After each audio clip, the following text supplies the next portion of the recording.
Hello बच्चों, new light institute के YouTube channel पर आप सभी का स्वागत है। बच्चों, जैसा कि आप सभी जानते हैं, कल एनटीए ने नीट फेज सेकंड कंडक्ट कराया और फेज 2 का एग्जाम भी बिल्कुल फेज 1 के एग्जाम की तरह एनसीईआरटी के फंडामेंटल कॉन्सेप्ट पर बेस्ड था। इसीलिए मैंने क्वेश्चंस के आगे मेंशन कर दिया है कि क्वेश्चन 11th के एनसीईआरटी से था या 12th के एनसीईआरटी से और आखिर उसका पेज नंबर क्या था। अब आपको एनसीईआरटी बहुत अच्छे से तैयार करनी है, बहुत अच्छे से फोकस करना है जो बच्चे आगे एग्जाम देंगे या नेक्स्ट ईयर नीट के एग्जाम में अपियर करेंगे। तो चलिए हाल फिलहाल हम लोग डिस्कस करते हैं एनसीईआरटी फेज सेकंड केमिस्ट्री के solutions. So let's start with question number 1। बच्चों, जो पहला क्वेश्चन था ये एसिड रेन पर बेस्ड था।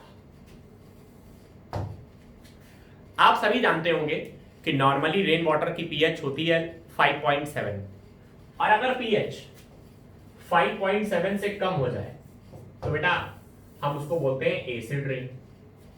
एसिड रेन बोलते हैं। अब एनसीईआरटी में पूरा एक पैरा दिया है, अलग से पैरा दिया है, वहीं से डायरेक्टली ये क्वेश्चन पिकअप किया गया। अब कह रहा है following statement is not true. It is due to reaction of SO2 and NO2. SO2 and NO2 after an oxidation and reaction with water are major contributors of acid rain. ये बिल्कुल NCERT की line है, जो शब्द मैंने बोले directly as it is NCERT mentioned है। तो यानी ये बात तो सही है। और एक पैरा दिया हुआ है NCERT में ताजमहल के बारे में कि एसिड रेन। अब जैसे ताजमहल है, आप सब जानते हैं ताजमहल मार्बल से मिलकर बना हुआ है। और मार्बल क्या होता है बेटा? मार्बल क्या होता है? मार्बल मतलब CaCO3। तो एनसीईआरटी ने ताजमहल का नाम भी वहां पर जिक्र किया है कि एसिड रेन से हार्म हो रहा है मॉन्यूमेंट्स को, लाइक ताजमहल। एक तो डिस्कलरिंग यानी कलर फेड हो रहा है और इनकी लस्टरनेस जा रही है due to acid rain. Acid rain in marble से रिएक्ट करती है और इन मॉन्यूमेंट्स को डिस्ट्रॉय कर रही है। अब देखिए यहां पर कह रहा है नो डैमेज, तो भैया ये बात तो गलत हो गई और गलत स्टेटमेंट ही हमको पकड़ना था। तो हमारे फर्स्ट क्वेश्चन का आंसर हो गया सेकंड।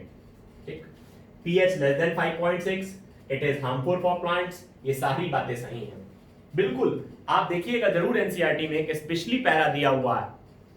चलिए let's move ahead to next question which is question number 2। बेटा ऑक्सीडेशन नंबर कैलकुलेशन से बेहद ही आसान क्वेश्चन था। आइए देखते हैं।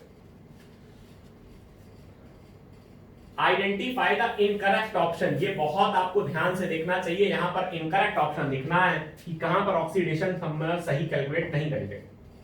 अब जरा देखिए पहले ऑप्शन में बेटा ये Cu2O लिखा हुआ है, यहां पे ऑक्सीजन ऑक्साइड के फॉर्म में है। और बेटा आपको मालूम होगा जब भी ऑक्सीजन ऑक्साइड के फॉर्म में हो तो उसकी ऑक्सीडेशन नंबर या ऑक्सीजन पर चार्ज होता है बेटा -2 का। और जरा यहां पर देखिए, यहां पर ऑक्सीजन का चार्ज -1 बोल रहा है, बिल्कुल ही गलत है। हमको गलत ऑप्शन ही ढूंढना था। तो इस हिसाब से सेकंड क्वेश्चन का आंसर हो गया बेटा फर्स्ट पार्ट। बाकी सभी जगह आप देख लीजिए, यहां पर +5 आएगी, बिल्कुल सही है। यहां पर क्रोमियम की +6 आएगी, अंडरलाइन एटम से उनकी निकालनी थी। और यहां पर गोल्ड की बेटा +3 आएगी।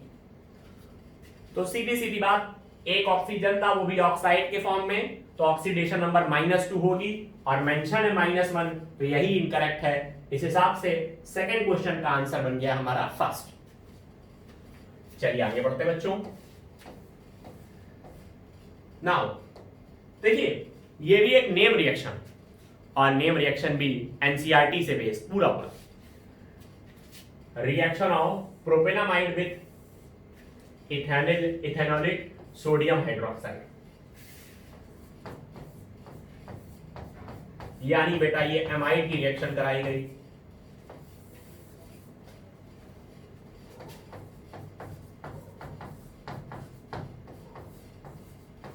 बेटा अगर थोड़ा सा आपको याद आ रहा हो, ये जो रिएक्शन लिखी है this is Hofmann bromamide reaction. ये हॉफमैन ब्रोमामाइड रिएक्शन लिखी हुई है। आप लोगों ने पढ़ा होगा हॉफमैन ब्रोमामाइड रिएक्शन में क्या होता है बेटा, बेसिकली ये रिएक्शन एमाइड को कन्वर्ट करती है एमीन में। तो एमाइड का कन्वर्जन एमीन में होता है इस रिएक्शन के थ्रू। अब देखिए जितने कार्बन का एमाइड होता है उससे एक कार्बन कम का एमीन बन जाता है, एक कार्बन कम का एमीन बन जाता है। तो बेटा ये 3 कार्बन का एमाइड था, तो यानी 2 कार्बन का एमीन बन जाएगा। तो 2 कार्बन का एमीन ये है। देख लीजिए कौन सा आंसर था। तो आपको डायरेक्टली फर्स्ट ऑप्शन में लिखा हुआ इथाइल एमीन, तो ethyl amine is the correct answer. CH3CH2 ethyl और प्राइमरी एमीन तो amine, ethyl amine is the correct answer for this question. Now let's move ahead.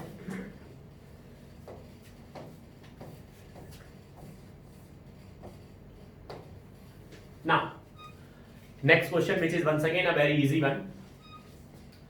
A liquid compound can be purified by steam distillation.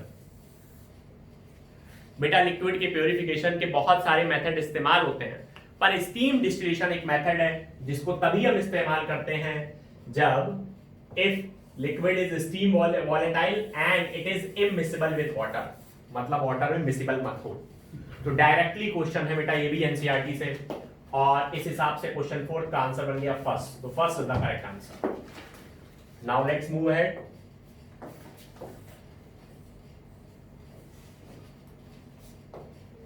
Now, next question from inorganic section, which is among the compounds given below या shown below, which one has a linear structure? बेटा अगर हम बात करें N2O की, अगर हम N2O की बात करें बेटा तो N2O का ये स्ट्रक्चर होगा। आप लोग कोऑर्डिनेट बॉन्ड को कई बार ऐसे भी रिप्रेजेंट करते हैं कि ये सिंगल एरो बना देते हैं, यहाँ +1 दिखा देते हैं या -1 दिखा देते हैं, कोई बात नहीं, सेम चीज है। अब बेटा अगर हम यहां पर सेंटर एटम की बात करें, यहां पर सेंटर एटम की बात करें तो सेंटर एटम के पास बेटा 2 सिग्मा है और साथ में 0 लोन पेयर है। और आप सबको मालूम है सिग्मा और लोन पेयर का सम से आ जाएगा हाइब्रिडाइजेशन। तो जब सिग्मा और लोन पेयर का सम निकालूं तो आया 2, तो 2 का मतलब हो गया हाइब्रिडाइजेशन हो गया sp, और sp हाइब्रिडाइजेशन के लिए लोन पेयर ना हो तो जो ज्योमेट्री है वही सेप है, और sp हाइब्रिडाइजेशन के लिए हो गया लीनियर बेटा। तो correct answer is linear N2O के लिए होता है, तो correct answer is option number 4 है। Now let's move ahead.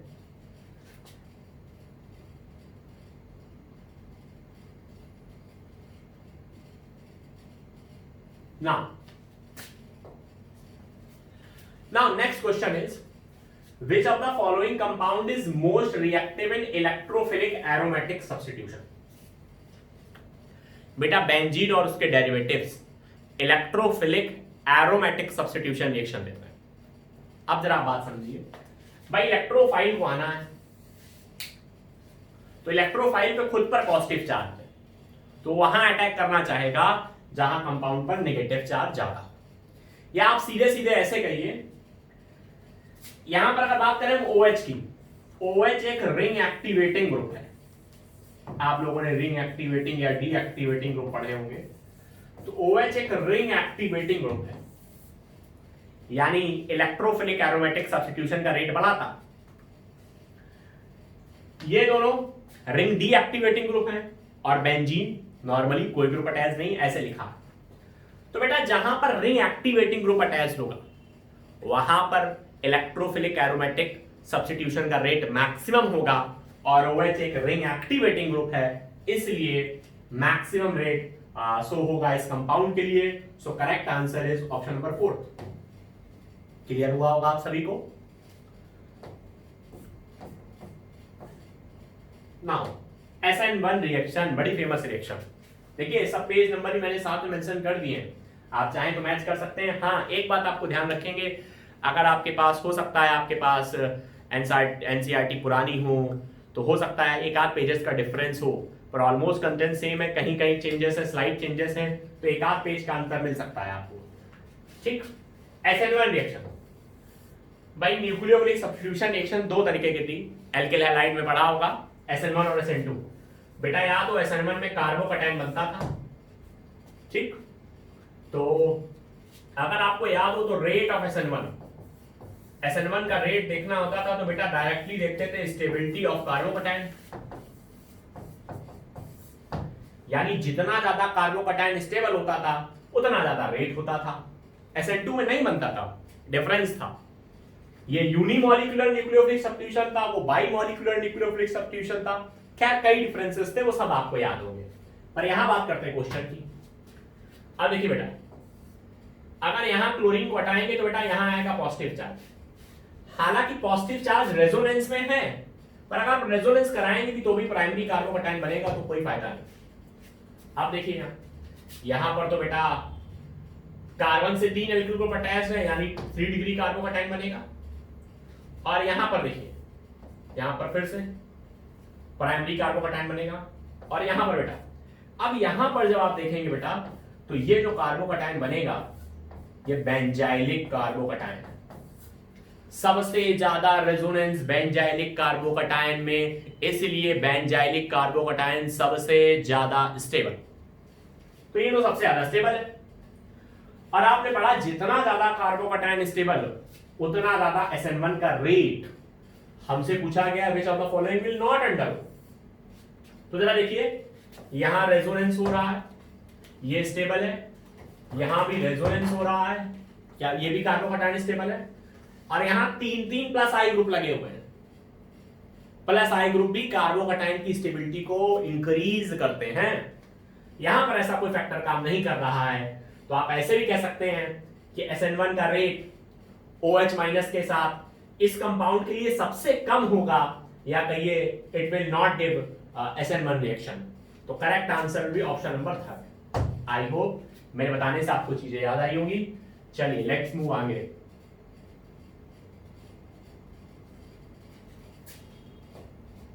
चलिए question number 8, which of the following is not true about chloramphenicol. अब जरा समझिए बेटा, एनसीईआरटी में कई जगह एंटीबायोटिक दिए, कई जगह क्या एंटीबायोटिक दिए, शायद आपने बायो में भी पढ़ा हो। तो एंटीबायोटिक का क्लासिफिकेशन अगर आप पढ़ें तो आपने पढ़ा होगा कि एंटीबायोटिक दो तरीके के होते हैं, एक होते हैं ब्रॉड स्पेक्ट्रम और दूसरे होते हैं नैरो स्पेक्ट्रम एंटीबायोटिक। आपके मन में सवाल आएगा कि sir what is broad spectrum and what is narrow spectrum, आखिर ये क्या है। तो जरा समझिए, जो ग्राम पॉजिटिव और ग्राम नेगेटिव दोनों बैक्टीरिया को किल कर सकते हैं उनको बोलते हैं ब्रॉड, ठीक। और जो इनमें से किसी एक को किल कर सके, ईदर ऑफ ग्राम पॉजिटिव या ग्राम नेगेटिव, उनको बोलते हैं नैरो स्पेक्ट्रम एंटीबायोटिक। बहुत आसान सी बात, जो ग्राम पॉजिटिव और ग्राम नेगेटिव दोनों तरीके के बैक्टीरिया को किल कर सकें तो दैट आर ब्रॉड स्पेक्ट्रम, और सिर्फ एक को किल कर सकें तो नैरो। अब जरा देखिए, स्टेटमेंट वाले क्वेश्चंस में ट्रू नॉट ट्रू बहुत ध्यान से देखना होता है। भाई यहां पर पूछा गया नॉट ट्रू, देखिए it inhibits the growth of gram positive bacteria, बिल्कुल सही बात है, ये बिल्कुल सही बात है।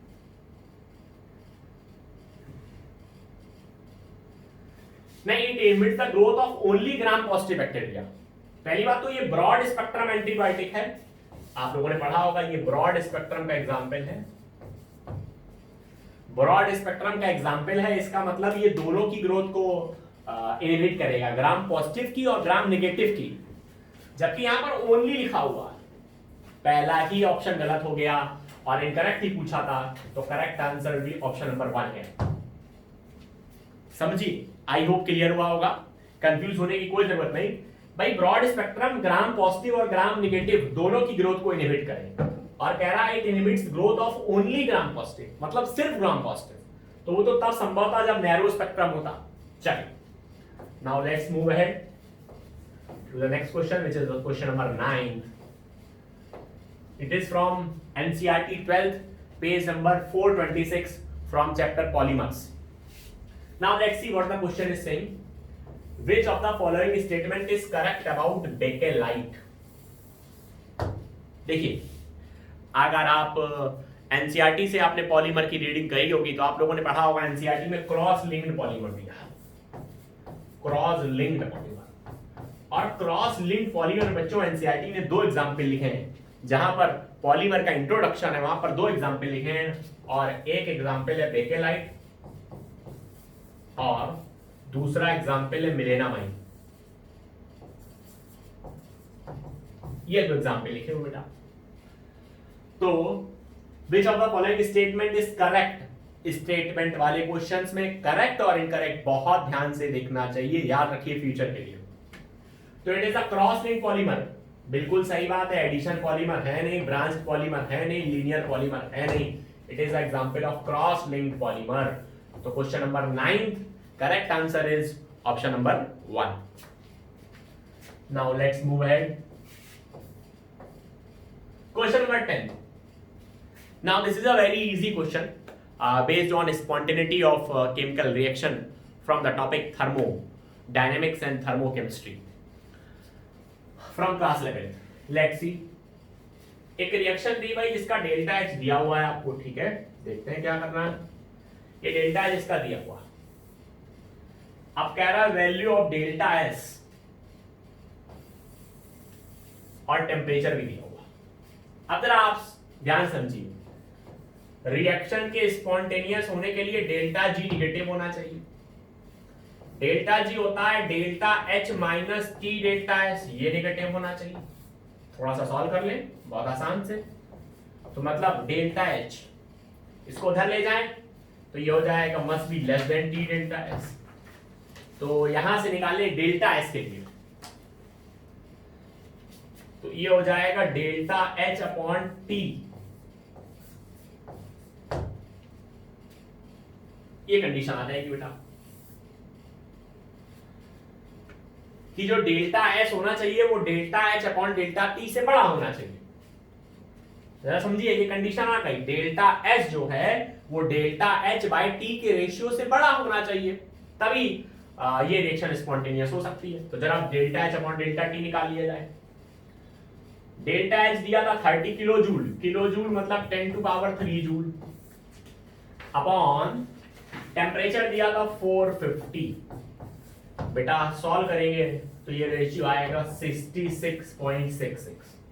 अब देखिए कंडीशन, बेटा इस रेशियो से बड़ा होना चाहिए डेल्टा एस, तभी ये रिएक्शन स्पॉन्टेनियस होगी। अब देखिए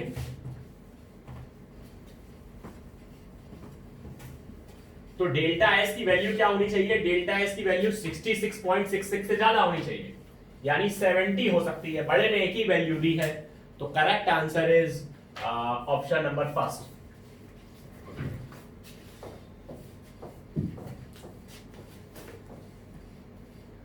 क्वेश्चन नंबर 11 बेहद ही आसान सवाल था, और यह सवाल तो आप कह सकते हैं बेसिक इनऑर्गेनिक से था, कई जगह आपने पढ़ा होगा, इसलिए मैंने पेज नंबर मेंशन नहीं किया, लिख दिया बेसिक इनऑर्गेनिक। देखिए क्या, कॉपर, कॉपर एक ट्रांजिशन मेटल है। डी ब्लॉक के एलिमेंट्स को हम ट्रांजिशन मेटल्स भी कहते हैं। डी ब्लॉक के एलिमेंट्स को हम ट्रांजिशन मेटल्स भी कहते हैं।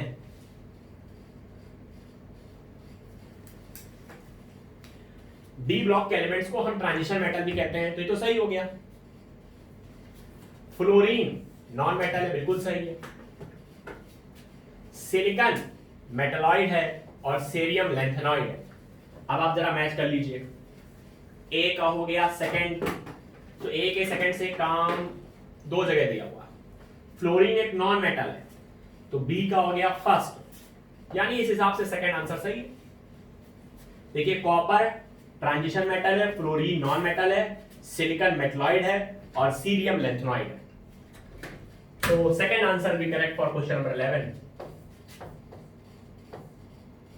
क्वेश्चन नंबर 12, बेटा इस क्वेश्चन में मैंने पेज नंबर नहीं लिखा है, इसका मतलब नहीं है कि एनसीईआरटी के बाहर का क्वेश्चन था। एक्चुअली चारों ऑप्शंस में 4 डिफरेंट तरीके की मैकेनिज्म मेंशन थी, तो बेटा एक पेज नंबर कोई नहीं लिखा जा सकता, पर सारी मैकेनिज्म्स यकीन मानिए एनसीईआरटी से। पहली reaction, benzene with bromine with AlCl3। बेटा ये इलेक्ट्रोफिलिक एरोमेटिक सब्स्टिट्यूशन है, जहां पर AlCl3 लिविस एसिड की तरह के काम करता है, आपने बहुत अच्छे से पढ़ी होगी। एसिटीन एल्कीन विद HBr। बेटा जो एल्कीन्स हैं वो इलेक्ट्रोफिलिक एडिशन रिएक्शन देती हैं। Methane with bromine and HNO, आप लोगों ने पढ़ा होगा मीथेन की रिएक्शन ब्रोमीन विद HNO कराओ, तो आप लोगों ने पढ़ा होगा ये रिएक्शन FR-SR है, मैकेनिज्म में भी पढ़ा होगा। फिर आप एल्केन्स में आए होगे तो आपने पढ़ा होगा कि alkanes free radical substitution reaction देते हैं, तो होगा क्या बेटा, एक H हट जाएगा और फाइनली Br लग जाएगा, यहां पर बन जाएगा CH3Br। अब बेटा देखिए एल्कीन में HBr से रिएक्शन कराई गई इन प्रेजेंस ऑफ परऑक्साइड, बेटा ये फ्री रेडिकल एडिशन रिएक्शन हो जाती है। इसी को एंटी मार्कोनिकॉफ रूल या खैरास इफेक्ट भी कहते हैं, आप जानते होंगे, अभी तो बस आपको याद दिलाना है। खैर फ्री रेडिकल सब्स्टिट्यूशन रिएक्शन में से कौन सी है, तो methane with Br2 in presence of sunlight, तो करेक्ट आंसर भी ऑप्शन नंबर 3 है। नाउ लेट्स मूव अहेड, चलिए बढ़ते हैं आगे भाई। और अगला सवाल हमारा बहुत इजी सवाल था, the reaction of sulphuric acid with carbohydrates. बेटा एक बात सुनिए, कार्बोहाइड्रेट से अगर आप सल्फ्यूरिक एसिड की रिएक्शन कराएं तो सल्फ्यूरिक एसिड एक स्ट्रॉन्ग डिहाइड्रेटिंग एजेंट की तरीके काम करता है, यानी एक वाटर मॉलिक्यूल का रिमूवल कराता है। तो that reaction is an example of dehydration reaction. Directly tick कर सकते हैं आप, बहुत आसान सवाल है।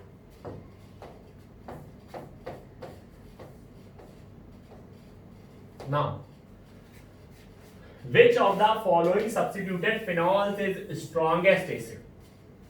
एसिडिक कैरेक्टर चेक करना, आप जरा देखिए। एसिडिक कैरेक्टर अगर आपको याद हो या acidic nature directly proportional to वैसे होता है स्टेबिलिटी ऑफ कॉन्जुगेट बेस, पर कैसे देखते हैं? एसिडिक नेचर देखने के लिए 2 चीजें बेहद इंपॉर्टेंट हैं, it is directly proportional to -I और it is directly proportional to -R।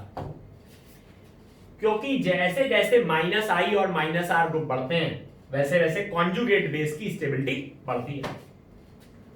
तो जरा देख लीजिए आप, अब ये I में तो -I है पर R में +R है, मैथिल +I है और +R है, ऐसे ही एल्किल ग्रुप +I+R होते हैं। NO2 के बारे में देखिए, कार्बन नाइट्रोजन में नाइट्रोजन की इलेक्ट्रोनेगेटिविटी ज्यादा, तो दिस इज -I और साथ में ये -R भी है, क्योंकि NO2 की वजह से रिंग के अंदर पॉजिटिव चार्ज आएगा। तो कुल मिलाकर सबसे NO2 सबसे स्ट्रॉन्ग डीएक्टिवेटिंग ग्रुप है, आप ऐसा भी कह सकते हैं। जितना ज्यादा अच्छा डीएक्टिवेटिंग ग्रुप होगा उतना ज्यादा एसिडिटी होगी। तो करेक्ट आंसर भी ऑप्शन नंबर 1 है। नाउ लेट्स मूव अहेड, आगे बढ़ते हैं भाई। बहुत आसान सा सवाल, केमिकल बॉन्डिंग का बहुत ही आसान सा सवाल, आपको मैच करना। कितना आसान सवाल है, कुछ कहा ही नहीं जा सकता इसके बारे में भाई। XeF2, वैसे अगर आप XeF2 की हाइब्रिडाइजेशन निकालेंगे तो हाइब्रिडाइजेशन आएगा sp3d और 3 लोन पेयर के साथ। जरा समझिए, sp3d ऐसा होता है, ट्राइगोनल बाइपिरामिडल ज्योमेट्री होती है, ट्राइगोनल बाइपिरामिडल। आप लोगों ने पढ़ा होगा कि sp3d में लोन पेयर हम हमेशा इक्विटोरियल पोजीशन पर ही प्लेस करते हैं।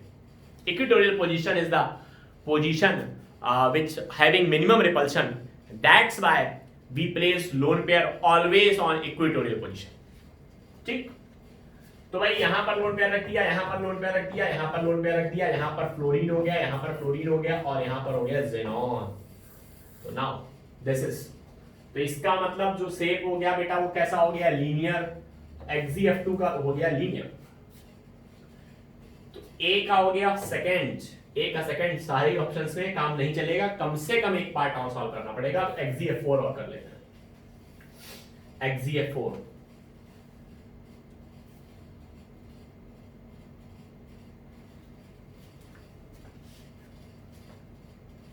अगर आप देखेंगे तो हाइब्रिडाइजेशन आएगा sp3d2 और साथ में आएंगे दो लोन पेयर। एक पार्ट और सॉल्व कर लेते हैं तो मैचिंग से हमको आंसर मिल जाएगा।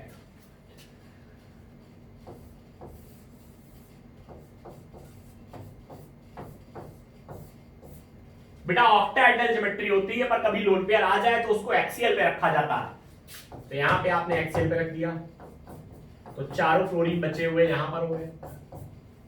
अब देखिए शेप की बात करें, एक स्क्वायर बनना है और सभी एटम एक प्लेन पे, तो शेप हो गया स्क्वायर प्लेनर। तो बी का हो गया फर्स्ट, बी का फर्स्ट, ए का सेकंड, बी का फर्स्ट, ऐसा आंसर। ओहो, फर्स्ट भी ऐसा है, फोर्थ भी ऐसा है, मतलब एक पार्ट और मैच करना पड़ेगा। खैर कर लेते हैं, कोई दिक्कत नहीं है। XeO3, XeO3 अगर XeO3 का स्ट्रक्चर देखें तो ज़ीनॉन तीनों डबल बॉन्ड्स बनाता है। तो यानी कि 3 सिग्मा एक lone pair, sp3 with 1 lone pair. बेटा sp3 विद 1 लोन पेयर मतलब अमोनिया वाला केस हो गया पिरामिडल। तो सी का थर्ड, सी का थर्ड यानी correct answer is option number second है बेटा। चलिए बढ़ते हैं अगले सवाल की ओर बच्चों। ठीक, अगला सवाल केमिकल काइनेटिक्स से था, बेहद आसान सवाल, एक फॉर्मूला बेस्ड क्वेश्चन है। Half life for zero order reaction. बेटा जीरो ऑर्डर रिएक्शन की हाफ लाइफ टी हाफ का फॉर्मूला होता है C0/2K, where C0 is initial concentration of the reactant। आपको निकालना क्या था, यहां से रेट कांस्टेंट K निकालना है, तो K बराबर हो जाएगा C0/T हाफ। इनिशियल कंसेंट्रेशन दी हुई है 0.02 और हाफ लाइफ दिया हुआ 100। बेटा इसको सॉल्व करेंगे तो you will get correct answer as option number 1।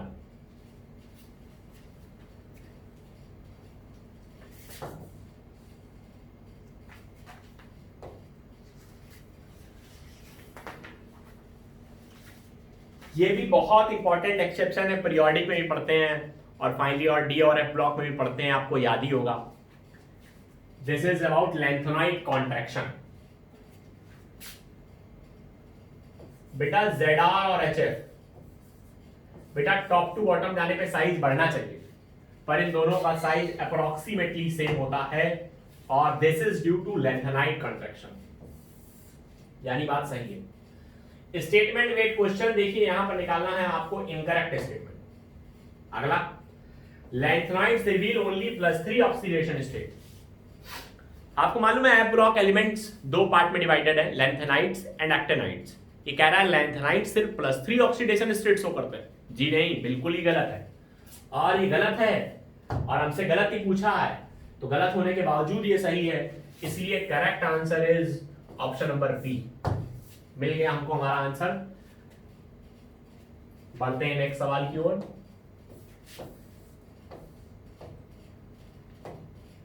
Question number 18, ये भी बेसिक इनऑर्गेनिक का क्वेश्चन था, 4 स्टेटमेंट से, तो कई जगह से कनेक्टेड है, तो इसमें नंबर नहीं लिखा है, ऐसा इसका मतलब नहीं है कि बाहर से question. The metal which reveal maximum number of oxidation state.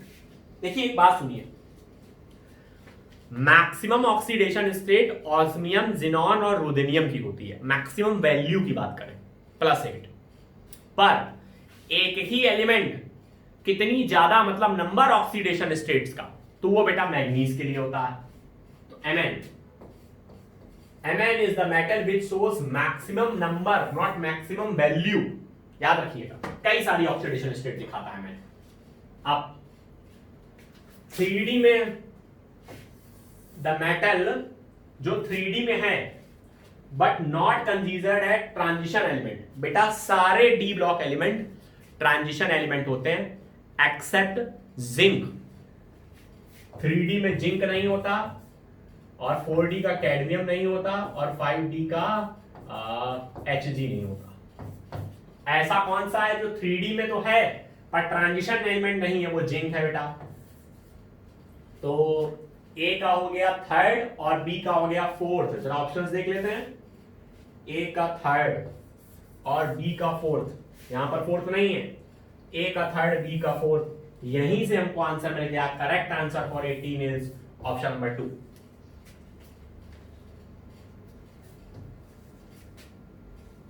Now question number 19। ये question relative lowering in vapour pressure पर बेस्ड क्वेश्चन, सॉल्यूशन चैप्टर से है, क्लास 12 के लिए।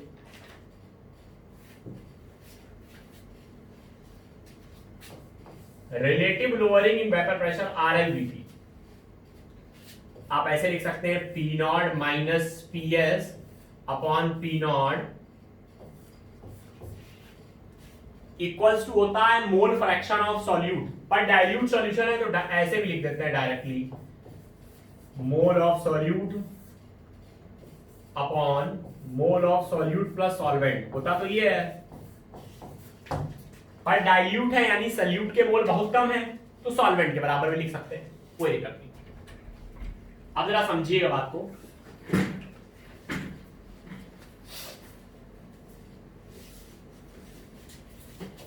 8 ग्राम नॉन इलेक्ट्रोलाइट सॉल्यूट है और इसका मॉलिक्यूलर मास आपको नहीं पता और ऑक्टेन में मिलाया गया यानी ऑक्टेन सॉल्वेंट है और इसका मॉलिक्यूलर मास आपको क्वेश्चन में दिया भी हुआ है विच इज 114। ठीक है भाई। अब कहा गया कि नॉन इलेक्ट्रोलाइट को प्योर सॉल्वेंट में मिलाया, तो किसी नॉन वॉलेटाइल सॉल्यूट को अगर आप सॉल्वेंट में मिलाएं तो आपको पता होगा कि वेपर प्रेशर कम हो जाता है। जितना कम होता है उसी को बोलते हैं लोअरिंग इन वेपर प्रेशर। खैर कह रहा है यहां पर देखिए, बोल्ड कर देता हूं मैं, ये लाइन बड़ी इंपॉर्टेंट है कि vapour pressure is reduced to 80%, reduced to 80%। इसका मतलब जरा समझिए, मतलब अगर आप इनिशियल प्रेशर आप 100 मान लें तो रिड्यूस टू 80%, मतलब रिड्यूस होने के बाद 80 बचे, तो यानी PS की वैल्यू हो गई बेटा 80। अब आप P नॉट और PS यहां सब्स्टिट्यूट करें तो ये हो गया 100 माइनस 80 20 और इनिशियल तो आपने 100 मान लिया। सॉल्यूट के मोल 8 ग्राम मास दिया हुआ है, मॉलिक्यूलर मास हमको निकालना है, M मान ले, अपॉन 8 अपॉन M। सॉल्वेंट के मोल, सॉल्वेंट का मास दिया है 114 ग्राम अपॉन मॉलिक्यूलर मास भी दिया है 114 ग्राम, तो ऐसे ही तो 1 आ जाएगा। पर आप जब इस इक्वेशन से सॉल्व करेंगे तो एक चीज अननोन है M, और वो है इस नॉन इलेक्ट्रोलाइट का मॉलिक्यूलर मास, जो कि सॉल्व करने पर बच्चों आपको मिलेगा 40 which is mentioned in option number A. So the correct answer for question 19 is option A. Now let's move ahead.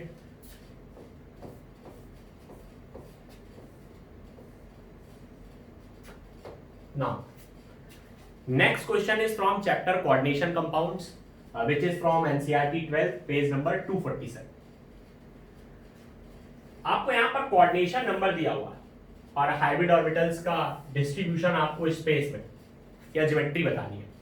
बहुत आसान सी बात है। कोऑर्डिनेशन नंबर 4 हो, देखिए बहुत सारे केसेस होते हैं, एनसीईआरटी में टेबल बनी हुई है बेटा। कोऑर्डिनेशन नंबर 4 में 2 पॉसिबल केसेस है। एक केस है sp3 और दूसरा केस है dsp2। नॉर्मली जब वीक फील्ड लिगेंड हो बेटा तो हाइब्रिडाइजेशन sp3, और जब स्ट्रॉन्ग फील्ड लिगेंड हो तो हाइब्रिडाइजेशन dsp2। और वीक फील्ड लिगेंड के केस में बेटा ज्योमेट्री आती है टेट्राहेड्रल, और स्ट्रॉन्ग फील्ड लिगेंड के केस में ज्योमेट्री आती है बेटा स्क्वायर प्लेनर। तो अगर बात करें ए पार्ट की, तो ए का तो हो गया थर्ड क्योंकि टेट्राहेड्रल है, तो ए का हो गया थर्ड।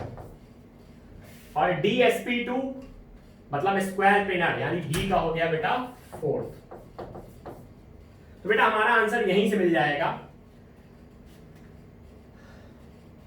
सिक्स्थ तो ऑक्टाहेड्रल रहना ही है, ए थर्ड बी फोर्थ, ए थर्ड बी फोर्थ हमारा ऑप्शन मिल चुका है। यहां से correct answer is option number second.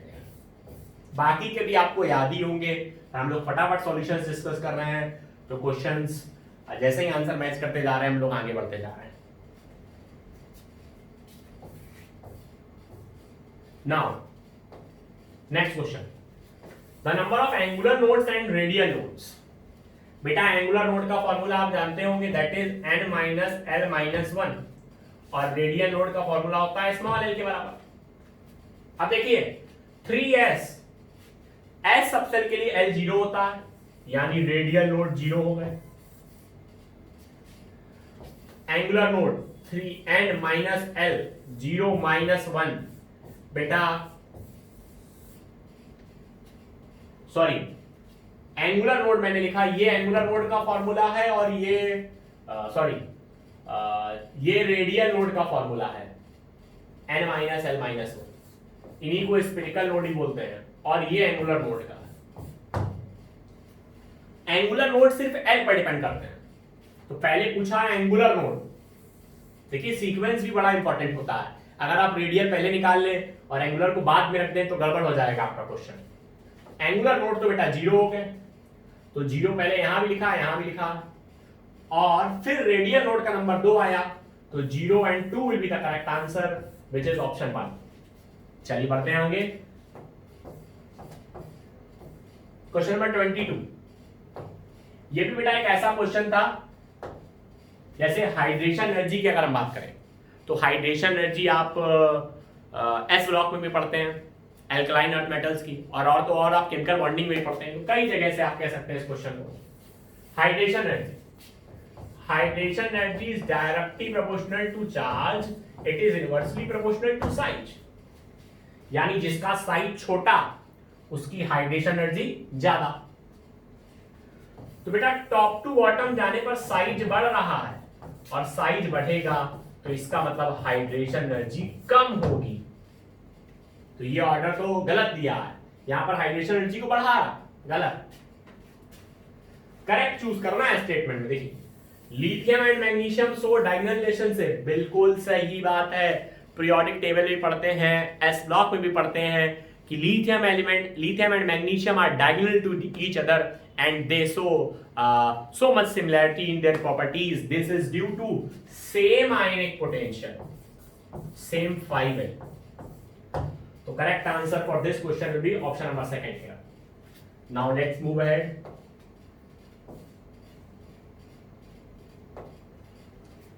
Deficiency of which vitamin causes osteomalacia? बेटा सारे विटामिन की डेफिशिएंसी से क्या होता है, ये पेज नंबर क्लास 12 की 418 पर दिया हुआ है, पर शायद मैंने देखा तो ये ऑस्टियोमेलेशिया में वहां पर मेंशन नहीं है, पर this is due to vitamin D. याद करने वाला क्वेश्चन है, तो correct answer will be option 2।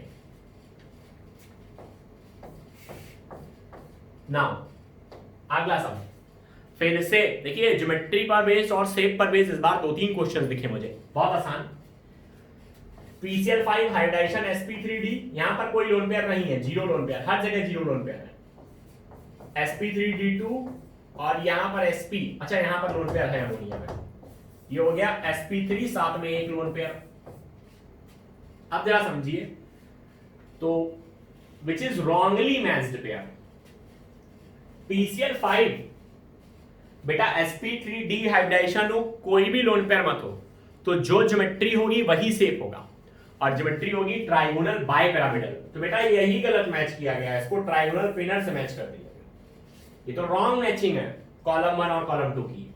और कह रहा था कौन सा रॉन्गली मैच्ड पेयर है, तो करेक्ट आंसर भी ऑप्शन 1 है।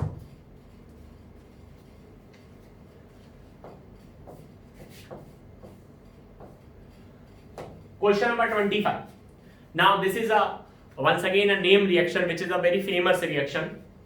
आप लोगों ने पढ़ा होगा एल्कीन में वाटर एडिशन के कई सारे तरीके होते हैं, उनमें से आप लोगों ने एक रिएक्शन पढ़ी होगी HBO, हाइड्रोबोरेशन। तो जरा देखिए, this is nothing but addition of water following anti Markovnikov rule. तो बेटा एंटी मार्कोनिकॉफ रूल, तो नेगेटिव पार्ट वाटर का वहां जाएगा जहां पर, सॉरी, फॉलोइंग मार्कोनिकॉफ रूल। तो कुल मिलाकर इस वाले कार्बन पर आ जाएगा OH और इस वाले कार्बन पर आ जाएगा H। ठीक, सो करेक्ट आंसर भी ऑप्शन नंबर फर्स्ट है।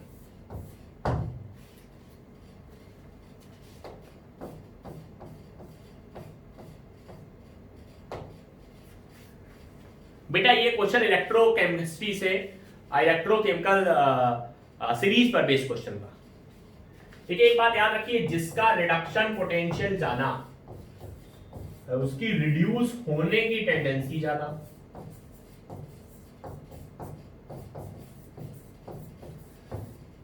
जिसका रिडक्शन पोटेंशियल ज्यादा, उसकी खुद रिड्यूस होने की टेंडेंसी ज्यादा, या कहिए सामने वाले को ऑक्सीडाइज करने की, जो खुद रिड्यूस होता है उस सामने वाले को ऑक्सीडाइज, या कहिए ऑक्सीडाइजिंग पावर भी ज्यादा। ठीक, तो सबसे ज्यादा रिडक्शन पोटेंशियल आप देखेंगे तो याद ही करने वाला क्वेश्चन, अगर आपको याद है तो करेक्ट आंसर भी AU + 3 to AU, which is option 3 here.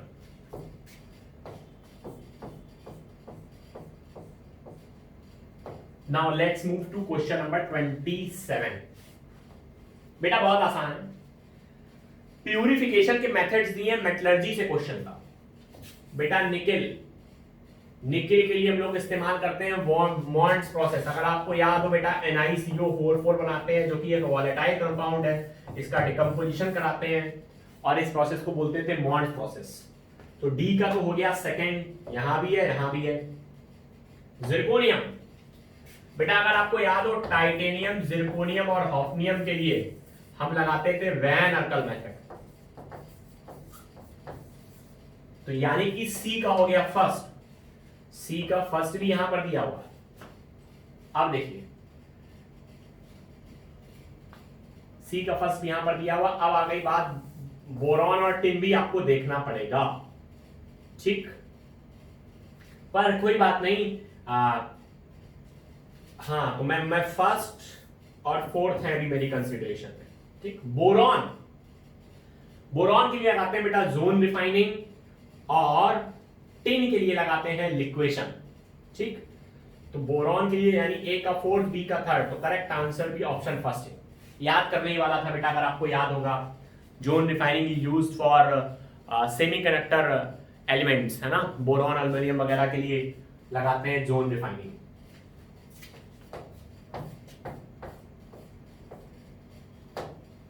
बेटा ये सवाल सॉल्ट हाइड्रोलिसिस से बेस्ड था। तो कह रहा कि सॉल्ट को पानी में डालो तो उसका सॉल्यूशन बेसिक होगा। तो बेटा एक बात याद रखो, सॉल्ट एसिड और बेस से मिलकर बनते हैं, उनमें जो स्ट्रॉन्ग होता है वही सॉल्यूशन का नेचर डिसाइड करता है। देखो बेटा, अमोनियम क्लोराइड NH4Cl, ये NH4OH वीक बेस और HCl स्ट्रॉन्ग एसिड से मिलकर बना है। स्ट्रॉन्ग कौन था? एसिड, तो इसका सॉल्यूशन भी एसिडिक। ऐसे ही यहाँ H2SO4 स्ट्रॉन्ग, तो इसका सॉल्यूशन भी एसिडिक। HNO3 स्ट्रॉन्ग, इसका सॉल्यूशन भी एसिडिक। अब यहाँ देखो, सोडियम एसिटेट, तो बेटा यहाँ पर स्ट्रॉन्ग NaOH और एसिटिक एसिड के मिलाने से बना है। स्ट्रॉन्ग कौन? बेस, तो ओवरऑल सॉल्यूशन का नेचर हो गया बेसिक। जो स्ट्रॉन्ग होता है वही नेचर डिसाइड करता है। तो करेक्ट आंसर भी डी पार्ट, यानी फोर्थ।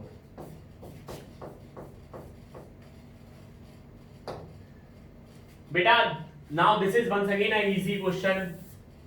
बेटा कोलाइड्स पर चार्ज आपने पढ़ा होगा, एनसीईआरटी मेंशन है, कोलाइड्स पर पॉजिटिव चार्ज भी होता है, नेगेटिव चार्ज भी होता है। तो TiO2, हेमोग्लोबिन और हाइड्रेटेड, ये सभी एनसीईआरटी पर मेंशन है, इनमें होता है पॉजिटिव, और स्टार्च पर होता है नेगेटिव चार्ज। तो नेगेटिव चार्ज वाला पूछा गया है, इसलिए करेक्ट आंसर भी ऑप्शन थर्ड।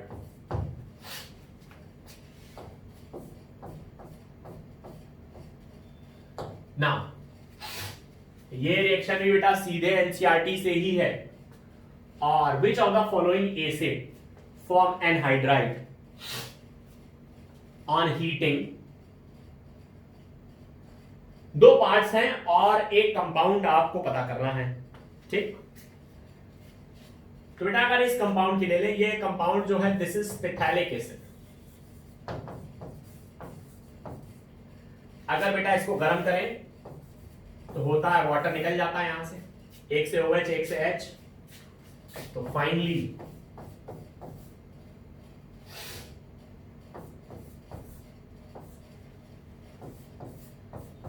ये बनता है बेटा, ये एक एनहाइड्राइड बनता है जिसको कि बेटा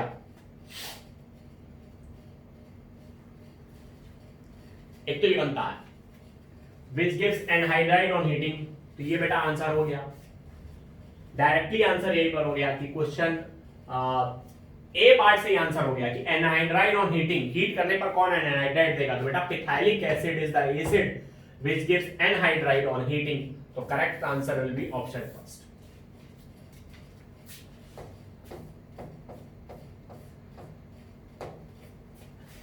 फ्यूल सेल के बारे में बात कर रहा है, एनसीईआरटी ने लिखा है most of the fuel cell in most of the fuel cell hydrogen and oxygen combine to form water, यानी रिएक्टेंट्स के तौर पर हाइड्रोजन और ऑक्सीजन होते हैं और प्रोडक्ट के फॉर्म पर बेटा वाटर होता है।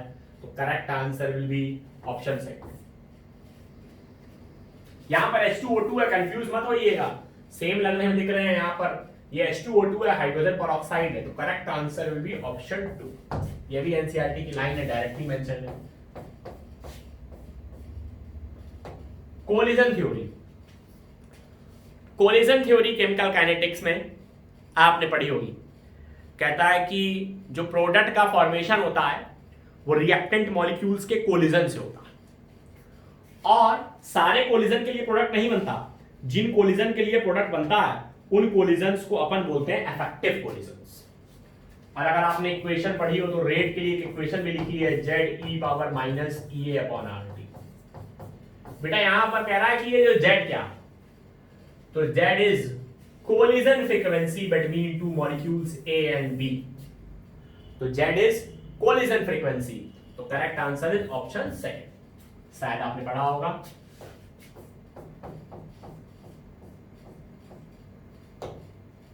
Now which of the following is not true about glucose. पहले तो ग्लूकोज का स्ट्रक्चर बना देता हूं आपके लिए। ये हुआ बेटा ग्लूकोज। फाइन, पहली बात तो ग्लूकोज, इसी का एक और नाम है डेक्सट्रोज, सब कुछ एनसीईआरटी में लिखा हुआ है। और it is a type of aldohexose. अब बेटा देखो, अगर ये एल्डोहेक्सोज है तो ये एल्डोपेंटोज कैसे हो सकता है? दो में एक ही बात सही होगी। अब कह रहा है नॉट ट्रू, स्टेटमेंट वाला क्वेश्चन कौन सही नहीं, तो एल्डोपेंटोज नहीं है ग्लूकोज, ये सही नहीं है। और हमसे पूछा गया था कौन सही नहीं है, इसलिए आंसर हमारा हो जाएगा ऑप्शन 4।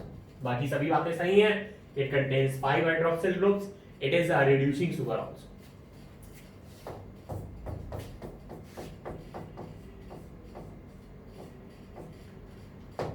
क्वेश्चन नंबर 34 बड़ा इंटरेस्टिंग क्वेश्चन है।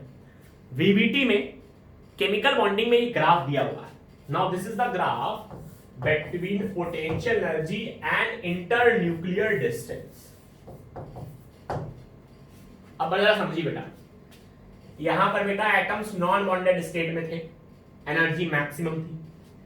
पास आने लगे बॉन्ड बनाने के लिए, तो यहां देखो एनर्जी मिनिमम हो गई। जब दोनों के बीच बॉन्ड बन गया, स्टेबिलिटी मैक्सिमम। अगर स्टेबिलिटी की बात करें तो that is maximum but energy is minimum.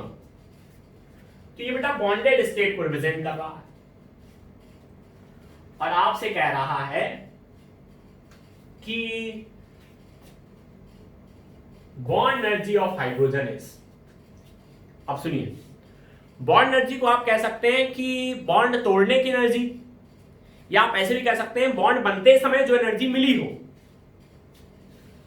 तो पहले इनके पास एनर्जी थी मान लो A, और अब हो गई बी, तो बताओ कितना एनर्जी मिली बेटा, क्या इस गैप के बराबर तो मिली, इस डिफरेंस के बराबर।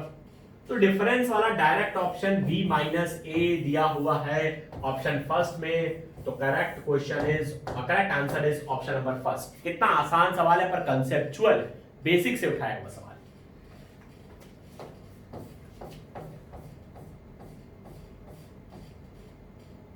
नाउ क्वेश्चन नंबर 35, बहुत ही इजी क्वेश्चन बेटा।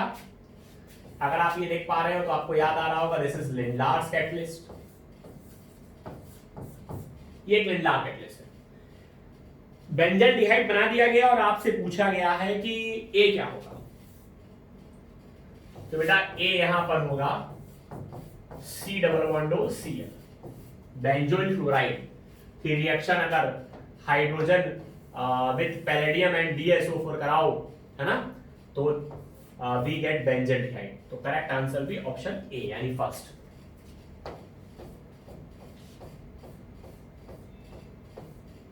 क्वेश्चन नंबर 36 पर आ जाते हैं बच्चों और देखते हैं क्वेश्चन नंबर 36 का क्या आंसर है। sp2, तो देखो sp2 इसका भी हाइब्रिडाइजेशन, इसका भी sp2, इसका भी sp2, इसका भी sp2, इसका भी sp2। अब ये C+CH3 है, तो इसको ऐसे लिख सकते हैं ना भाई, तो यहां भी ये कार्बन डबल बॉन्ड वाला कार्बन sp2 हो गया। तो देखो जरा, ये sp2 है ही है, 1 2 3 4 5 6 7 हो गए sp2 के। sp2 कार्बन कितने हो गए, 7। पूछा पाई बॉन्ड, तो 3 तो यहां हो गए, 1 2 3, 2 यहां हो गए, 4 5 और 1 यहां हो गया, 6। तो 7 sp2 हाइब्रिडाइज्ड कार्बन एटम और 6 pi bond. Correct answer is option third.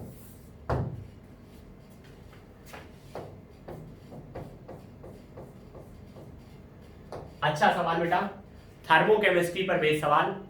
Thermochemistry में आप जानते होंगे डेल्टा H को बॉन्ड एनर्जी के टर्म्स में लिखा जा सकता है कि it is equal to bond energy of reactant minus bond energy of product.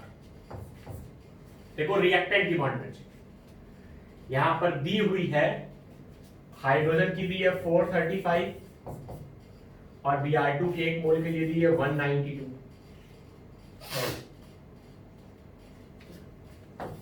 Minus product side के लिए दिया हुआ है डेल्टा H दिया हुआ है, अच्छा डेल्टा H -109 दिया हुआ है और आपको निकालनी है बॉन्ड एनर्जी ऑफ HBr यानी प्रोडक्ट निकालनी है।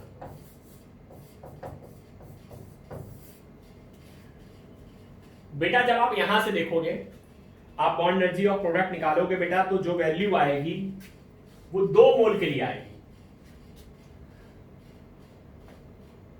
अब पूछा है किलो जूल पर मोल में, आई थिंक जब आप निकालोगे तो बेटा वो 368 का डबल आएगी, 2 मोल के लिए आएगी यहां से जो आप निकालोगे। और आप इस वैल्यू को बेटा प्रोडक्ट की अगर 2 से डिवाइड कर दोगे, चूंकि आपको 1 मोल के निकालनी है, तो सॉल्व करने पर आपको मिलेगा 368 which is the correct answer. So correct answer is option first.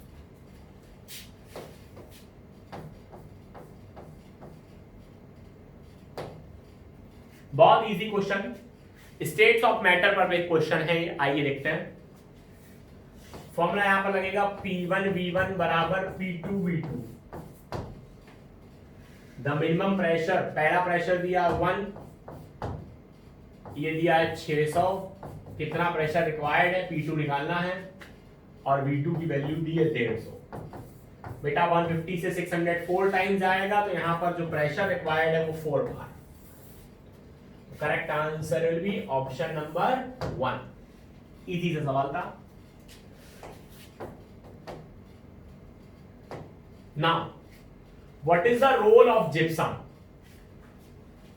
बेटा जिप्सम को हम सीमेंट में ऐड करते हैं, नहीं तो सीमेंट तुरंत सेट हो जाती है ना। तो टू स्लो डाउन द या to decrease down the rate of setting of cement. और एक और एडवांटेज है, वैसे यहां पर नहीं है फिर भी बता देता हूं आपको, कि जिप्सम को डालने के बाद सीमेंट की स्ट्रेंथ बढ़ जाती है ना।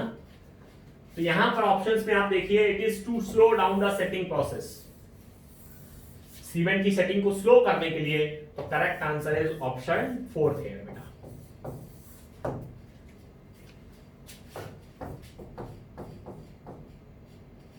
इनमें से कौन सी ऑक्साइड एम्फोटेरिक है बेटा? डायरेक्टली याद करने वाला क्वेश्चन है, क्वेश्चन नंबर 40। आपको याद भी होगा कि कौन सी ऑक्साइड एम्फोटेरिक है। SnO2 is the only amphoteric oxide. आपकी जानकारी के बता दूं, ज्यादातर मेटल की ऑक्साइड बेसिक होती हैं, नॉन मेटल की ऑक्साइड एसिडिक होती हैं, और Sn की ऑक्साइड यहां पर ये एम्फोटेरिक पूछा गया। Sn एक एम्फोटेरिक एलिमेंट, उसकी ऑक्साइड एम्फोटेरिक ऑक्साइड। चलिए लेट्स मूव अहेड।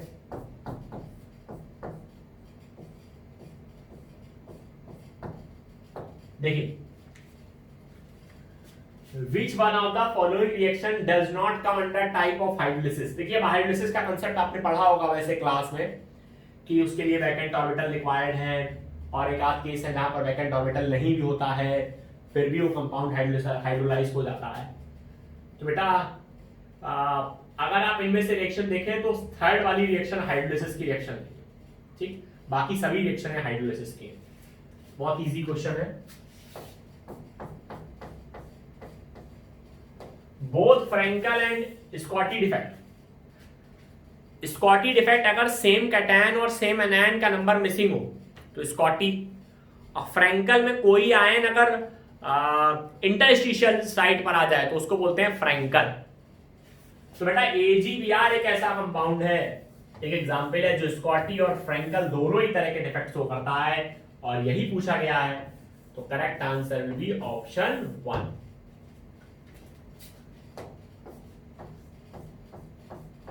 नाउ देखिए कितना आसान सवाल है मोल का, कि 1 मोल ऑफ कार्बन वेट्स 12 ग्राम। एक मोल कार्बन लो तो उसका मास 12 ग्राम होता है। एक मोल मतलब आपने Na कार्बन एटम्स लिए, तो नंबर ऑफ एटम्स, अरे भाई कितने एटम लिए, नंबर ऑफ एटम, अरे एक मोल का मास 12 ग्राम है, तो मतलब 12 ग्राम में कितना एटम्स होंगे, एक मोल एटम्स होंगे। तो आंसर हो जाएगा 4, 6.023 इंटू 10 की पावर 23। बेवजह ही लैंग्वेज में आपको फंसाने का प्रयास, पर बेहद इजी सवाल। बढ़ते हैं आगे। आइसोटोनिक सॉल्यूशन, दो सॉल्यूशन हो, अगर ऑस्मोटिक प्रेशर डिफरेंट है तो जिसका ऑस्मोटिक प्रेशर ज्यादा है उसको बोलते हैं हाइपरटोनिक, जिसका कम उसको बोलते हैं हाइपोटोनिक, और दोनों का सेम हो तो दोनों को बोलते हैं बेटा आइसोटोनिक सॉल्यूशंस। आइसोटोनिक है सेम ऑस्मोटिक प्रेशर, मतलब पाई1 बराबर पाई2। याद होगा आपको, ऑस्मोटिक प्रेशर को पाई से रिप्रेजेंट करते हैं। Now question number 5, AB type का कोई सॉल्ट है, यानी 1:1 टाइप का, KSP बराबर उसके लिए S² होता है, और यहां पर KSP दिया हुआ है और शायद S पूछा है, तो KSP दिया 4 इंटू 10 टू पावर -8 बराबर S²। तो यहां से S निकाल लो बेटा, ये हो जाएगा 2 इंटू 10 की पावर -4 मोल पर लीटर के इक्वल। ऐसा ऑप्शन बेटा ऑप्शन नंबर फर्स्ट है। तो बच्चों ये पेपर भी इजी था, और सारा का सारा पेपर फंडामेंटल पर बेस्ड था। बहुत हाई फाई क्वेश्चंस नहीं थे पेपर में, और बहुत सारे क्वेश्चन तो थ्योरी के, इनऑर्गेनिक और ऑर्गेनिक के रिएक्शंस के डायरेक्टली एनसीईआरटी से पिक किए गए थे। तो जिन बच्चों के मार्क्स में इस बार कोई कमी रह गई वो अच्छे से एनसीईआरटी पढ़ें, और जिन्होंने हमारे चैनल को सब्सक्राइब ना किया हो वो क्लासेस को ज्वाइन करने के लिए या फ्यूचर में इंपॉर्टेंट अनाउंसमेंट्स के लिए हमारे चैनल को जरूर सब्सक्राइब कर लें। Thank you, may have a nice day ahead and may God bless us. Thank you.